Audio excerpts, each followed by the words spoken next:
He's Reggie Bush, played 11 seasons in the National Football League, drafted number 2 overall.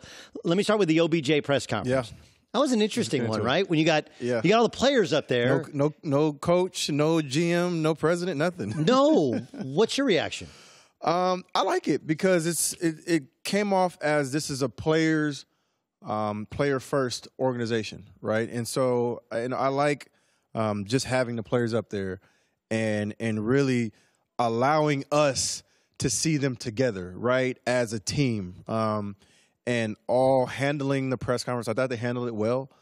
They were even Myles Garrett, who didn't say anything, literally didn't. He was up there for moral support, right? And so I loved seeing that, and I love the things that I heard from Odell talking about legacy, because I do believe that this move it has that feeling to it, has a legacy feeling to it. I actually ran into Odell a couple of days ago at a restaurant, and we spoke about that thing. This move to me feels a lot like when I went to New Orleans.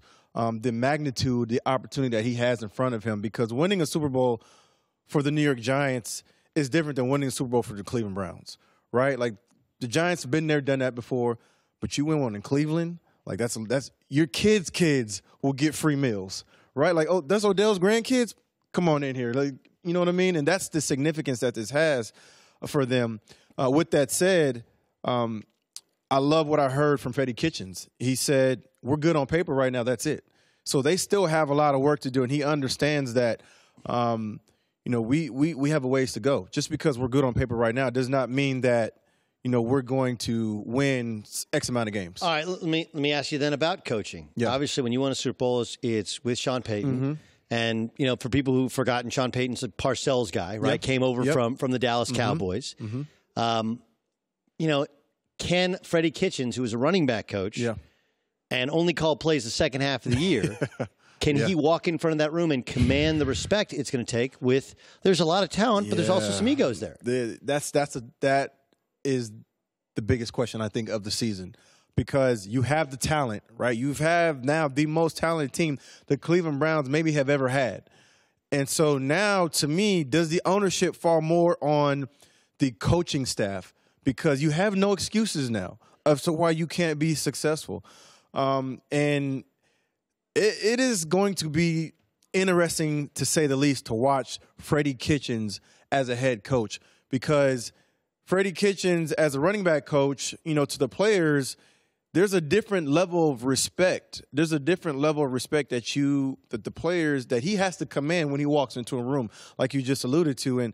And so going from running back coach to play caller to now head coach, that's tough. And to do it that quick, like you've quickly jumped into power, as a CEO of this football team. And the direction of this team is going to be based off of the culture that he creates for them, right? Because, like you said, there are a lot of big personalities there right now. You're going to have to keep them all happy. And so now, I'm going to be watching the coaching staff. Does Baker have the goods? And I bring this up because, people went crazy over the yardage that he put up. Yeah. But against the good teams, I think 11 touchdowns, 10 interceptions, right? Yeah. He's still a smallish quarterback. Yeah. And he still only started half the season or 3/4 of the season, whatever. Does Baker have the goods? He has the personality to command the room. Does he have the goods? I think he does. I was at the game, the Thursday night game where he took over as quarterback, and the electricity in that stadium completely shifted when Baker stepped on that field. The fans were chanting for him at some point. And when he stepped on that field, it was like the offensive line was blocking better. It was like he all of a sudden had time to throw the football. They were marching the football up and down the field. They were playing the New York Jets. It was just a different feeling when he stepped on that field. He elevated a play of not only the players around him, he elevated the stadium. Like, he energized the stadium. And I quickly found myself, I became a fan right away, like watching that game and just seeing how just one player can really change the direction and just the feeling about a franchise. It will be interesting with the raised expectations. Let me ask you about the Cardinals and the Raiders. I just talked a little bit about the fact that they both have quarterbacks that they don't love, right? Josh Rosen's only been there for like it feels like 2 minutes. Yeah. Whereas Derek Carr, rookie. Derek Carr's been there, and for whatever reason, neither coaching staff seems to have totally embraced him. Yeah. But the Raiders are saying all the right things. We love him. He's our guy, even though they're still working out Kyler and working out Dwayne Haskins. Yeah. The Cardinals, they can't say enough nice things about Kyler Murray, and they've said, look, Josh Rosen's our quarterback for now. What do you think of the two teams and how they're handling similar situations? Well, the Arizona Cardinals, they obviously got a first-time head coach as a NFL head coach, and so their approach is a lot different than obviously Gruden is a seasoned veteran. Like he's been in this, he has skin in the game. He's done this before, and so Derek Carr, I agree with you. They're saying all the right things. They're doing it the right way. And at the same time, they're still entertaining, right, Dwayne Haskins and Kyler Murray. And so everybody knows that Cliff Kingsbury, right? Yep. Cliff Kingsbury's offensive system is better suited for Kyler Murray than it is Josh Rosen because of his athletic ability and what he brings to the table. With that said, I'm not sure how much of this falls on the organization or the head coach, because just looking at the last 2 years, this year and last year for the Arizona Cardinals, there's a lot of questions. Like I'm still scratching my head as to how Steve Wilkes got fired so quickly and wasn't allowed to really even go through a full draft class. Well, plus remember they signed Sam Bradford, paid him $20 million, and he did nothing. Nothing. He did nothing for them. Like it's stunning. Yeah. Like and you mentioned Wilkes. Obviously they didn't. And then he hires Cliff Kingsbury, who tells them, I can fix Josh Rosen with Mike, and then he gets the job, and now he wants Kyler Murray. And a lot of it feels like, this has a little bit of Sean McVay to do with it, right? Like, the NFL is a copycat league. Sure. And so this feels like they're trying to find that next Sean McVay, the new, young, energetic coach who's going to bring over this spread open offensive mentality. And we've seen that tried before, and it didn't work out.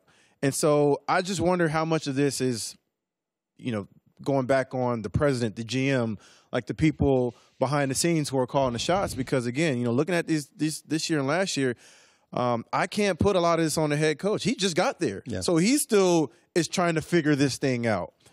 And so I just look at the organization. They have to get this one right. Let me ask you about the Patriots. Reggie Bush, our guest here in the herd. I'm Doug Gottlieb. Reggie, of course, you can see him this fall. Urban Meyer, Matt Leinart, Brady Quinn, and Rob Stone will be the host. A 1-hour pregame show on Big Fox every Saturday in the fall. Let me ask you about the Pats. Look, no one wants to call premature death, right? Yeah. But even the Spurs eventually, Father Time caught up to them, and they've had players retire. They're still a playoff team, but they're not going to compete for a championship. We look at the Pats, and Gronk retires. Trent Brown, whatever he signs left with the Raiders. Yeah. You lose Flowers as well, and they're going to replace guys. But at some point, age starts to catch up with Brady, and late in the season, it seemed to. Yep. And at some point, you lose enough talent that the league's their pick to win, their over-under is the highest in the NFL, even though they didn't have the best record last year in the NFL. There were some struggles. What do you think the proper expectations for the Patriots should be? Ooh, the proper expectations. I mean, I've always said coming off of a Super Bowl, it's tough to get back to Super Bowl and get back to that, that same form that you showed, the year before, because everybody is – everybody's going to give you their A game, but the thing that the Patriots do have to their advantage is that division is still trash. Right. Like they still aren't good, and it doesn't look like Dolphins got better. It doesn't look like Buffalo got better. It's LeBron in the East. Yeah. Exactly. It's LeBron in the East. That's what it feels like. The one thing is, look, the Jets are going to be much better. They're going to be better. They added Le'Veon Bell. Yeah. They have a bunch of kids. They have a bunch of money. They have defensive players. Right. They've added defensive players. Yeah. The Bills are going to be better. Josh Allen in his second year. Yeah. He couldn't be worse. I guess he could, but and they should be better. Should be, but we've said that before. And Like, look, the other teams in the AFC, the Chargers are legit. The Chiefs are legit. They're going to be as good or better. We mentioned the Browns and their talent. I would think Pittsburgh is still. And then, the Jacksonville Jaguars should be better with Nick Foles. I agree. If those guys play. Yeah. The Colts are going to be, like, the AFC is better. It is. I'm not sitting here telling you they're going to win 6 games. Yeah. But the expectation that they're going to be the best team in the NFL record-wise. No, I would disagree with that. Yeah.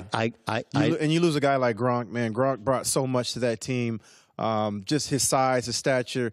You literally can't guard a guy like that. You put a linebacker on him, he's too slow.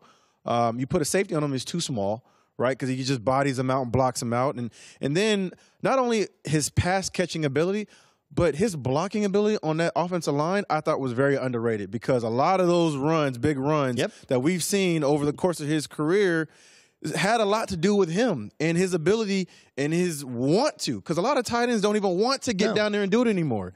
And so you have a guy that wants to get down in the trenches, get dirty, get physical, and open it up. And I believe Sony Michel really saved this offense last year. I mean, a lot of his production in the playoffs. Yep. He was a big reason why they were successful in the playoffs. And Gronk opening up holes, being a dual threat tight end, is a huge reason why. Welcome to the family. Thank you so much for being with us, Reggie Bush. Hi everybody, thanks for watching. Subscribe here to get the latest from the show. Also, be sure to check out more of the best clips from The Herd, or go watch a few segments from other shows on FS1.